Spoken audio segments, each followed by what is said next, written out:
let's take a look at what makes a good experiment.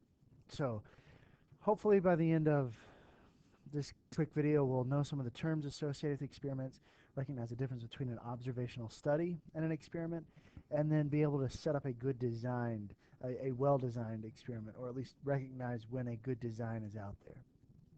So first thing, we'll take a look at the difference between an observational study and an experiment. So an observational study will observe individuals and measure variables of interest, but there does not uh, it does not incorporate any kind of attempt to influence the responses. So here's an example if you read through it. So these researchers have linked an increase in the incidence of breast cancer in this town in Italy to an industrial accident in the late 70s. So they found 981 women who lived near the site of the accident. At the time, they were all under 40, and 15 of those women had developed this rare form of breast cancer at a young age. And they went back, looked at the medical records, and it showed that they had high concentrations of some chemical in their blood, and that was a lot more than those that didn't. So they went ahead and said that this chemical is probably associated with the risk of breast cancer. These researchers uh, did not introduce the chemical. They just went back and looked at records that were already there. Versus an experiment, which is going to deliberately impose a treatment on individuals and then measure responses. So three three key parts to any experiment: control, where one thing to consider here, there's these lurking variables out here, which we've discussed before. We want to try to maybe account for those on the front side of an experiment so they don't influence our results. Um, and then we could also try to control maybe some type of bias, whether it's from us as researchers or from the researchers to the people that are part of the experiment, or to the animals, plants, whatever it is that we're experimenting. We can try to reduce some type of bias as well through setting up certain control issues. Randomization, we've seen plenty of ways to randomize. You got random number generators, you got random number tables, you can flip coins, take names out of a hat, but we want to make sure that we randomly assign the subjects to their treatments. To their treatment, or I guess it could be treatments if there's multiple treatments that we're trying to kind of explore.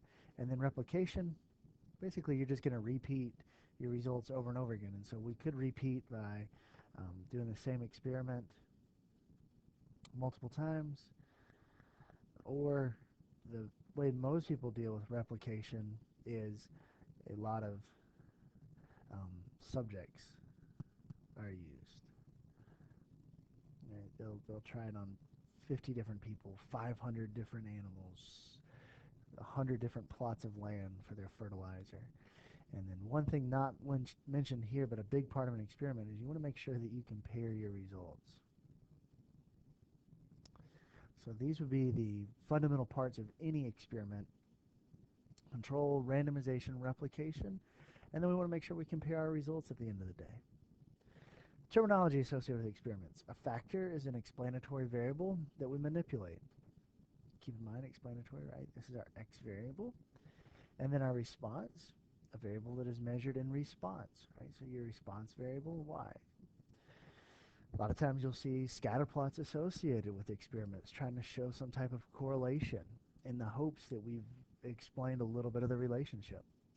Experimental units are the individuals on which the experiment is done, and if it happens to be humans, we no longer call them units, we call them subjects.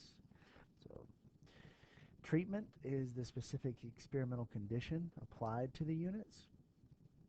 So that is part of, we're going to manipulate the explanatory variable through this treatment, right? We introduce a new drug, we introduce a new fertilizer, we introduce something to these animals, some kind of new food for their diet, something like that. Control groups are a big part of experiments, and that's the group that won't receive a treatment or a placebo. It's what we can compare to, right? It's that baseline group. Here's what we didn't manipulate, here's their results, versus here's what we did manipulate, here's their results, and that's what we're going to use to kind of make our determination that maybe we've gotten something new, maybe we've gotten something that works really well. A control group is very, very important because without that, we don't have that baseline to compare our results to. A placebo, right? Just mentioned that in control group, they might receive a placebo, and that's one of those treatments that doesn't have an effect. So a lot of times in medical studies, that'll be like a sugar pill, um, uh, maybe some kind of new fancy device that's supposed to help. We have to have kind of a dummy device that doesn't do anything, but it looks like it is, so people think they're getting a treatment, or animals appear to be getting a treatment. Things that might help with some of the controlling issues, blinding, where the subject is unaware of what group they are in. That's going to kind of reduce some bias, right? Obviously, if you know that you're in the control group, that could affect your results. It could affect how you go through the experiment. And then double blinding, where the researcher and the subject are unaware. Well, this could reduce even more bias. Say it's a medical type thing, and the researcher wants to give a lot of people the new drug to help them. Well, they're going to be biased, and it could potentially skew their results. Taking out the randomization could take out an element of control, and so it would kind of compromise their whole experiment. So double blinding, where there's some third party that knows who's getting what treatment, and then once the researcher has looked at all the numbers, crunched the numbers after the experiment was done, then maybe that third party comes back and mentions, hey, this group got the treatment, this group did not, and then they can make their conclusions, if you will. So we'll see if we can tell the difference between a study and an experiment. So let's say researchers have linked this increase in walking backwards through traffic to some type of exposure to wool. So a group of 50 sweater-wearing people were observed over a 2-month period, and a majority of those people were noticed walking backwards through traffic on more than one occasion. This would be an observational study. Big reason why? There was no treatment. These researchers didn't randomly assign this group will wear wool, this group will not wear wool. They just looked at people that were already there. Next example, diet and exercise. Could they be effective in combating insomnia? So there are these two groups of people. Some say cutting out dessert will help. Others say if you exercise more, it'll help alleviate insomnia. So 40 volunteers suffering from insomnia. So we've got, here's the control. It's a lot of the same people, right? There's control. 40 volunteers, so 40, that's replication. Half of them were randomly assigned to a special no dessert diet, the others there. Half of the people in each of these groups were randomly assigned to an exercise program, while the others did not. So we've got replication, we've got randomization, we've got some control. So beyond that, we came back, they compared their results and saw that those who ate no dessert, this would be an experiment. Now, even if you don't recognize those kind of three main parts of an experiment, you could also recognize this is an experiment. Probably the easiest way is because there's a treatment given, right? They went in and they decided who's going to get this, who's going to get that. They've introduced some type of treatment, which makes this an experiment. Exposure to sugar-filled gum, perhaps it causes an increase in risk-taking behavior.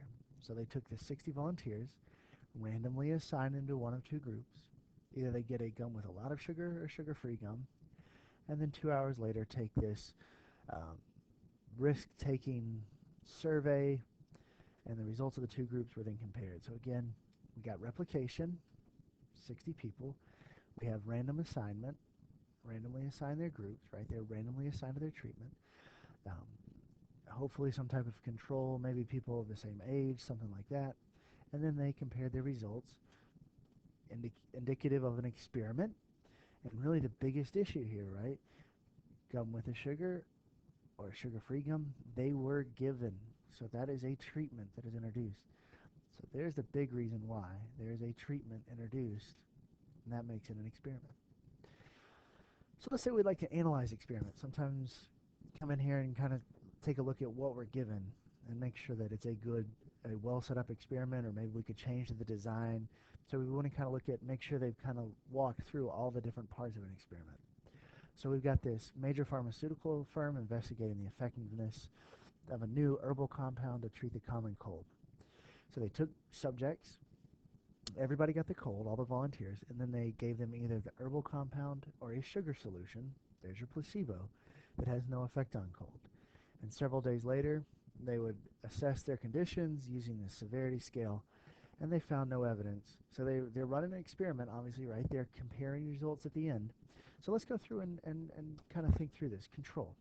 How are they kind of controlling for potential lurking variables?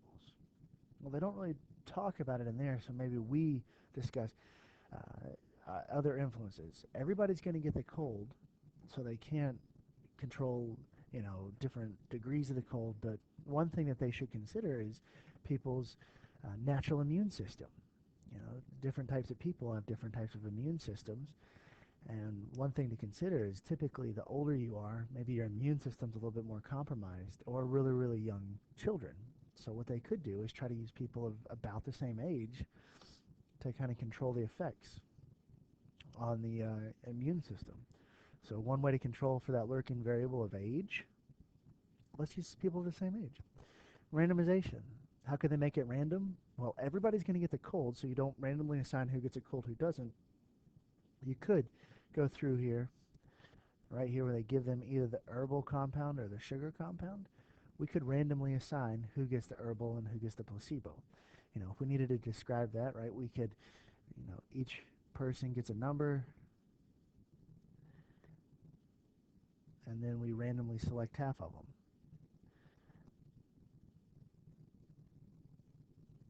Randomly select half to get the treatment. And then the other half would be given the sugar solution. Replication. So just make sure we use quite a few people to make sure that we can see if there is a need for improvement. And hopefully, too, to maybe account for if there's any strange happenings. So to make this a completely randomized design, say we take 500 subjects, what we could do, we could mention right here, if we had to design this experiment. So this is if we had to design the experiment. And we want to make sure that it's random. So we take our 500 subjects. Our control here, about the same age. We can make mention of that. And we'll take 250 in each direction. Well, how do we decide those 250? This is where random assignment comes in. So we'll, maybe the 500 people get in line and we flip a coin, and heads they go into room A, tails they go into room B, until we have 250 people in one room. And then room A will get the new compound, room B will get the sugar solution, maybe something like that. So we take our 250 people, these folks, right? Now we talk about the treatments. So they get the herbal compound, and then these 250 folks get the sugar compound. And then the big thing that we need to make sure that we do here at the end is that we compare results to see if, in fact, our new compound is helpful.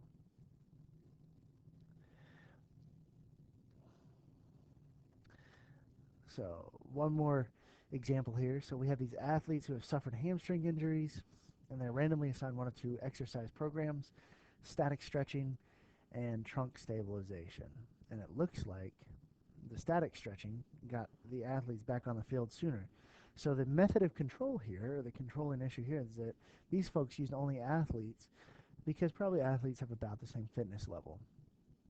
They did mention that they were randomly assigned, and to replicate, just use a lot of subjects.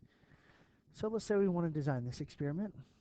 Let's say we take 100 athletes. So there's replication, right? 100 folks.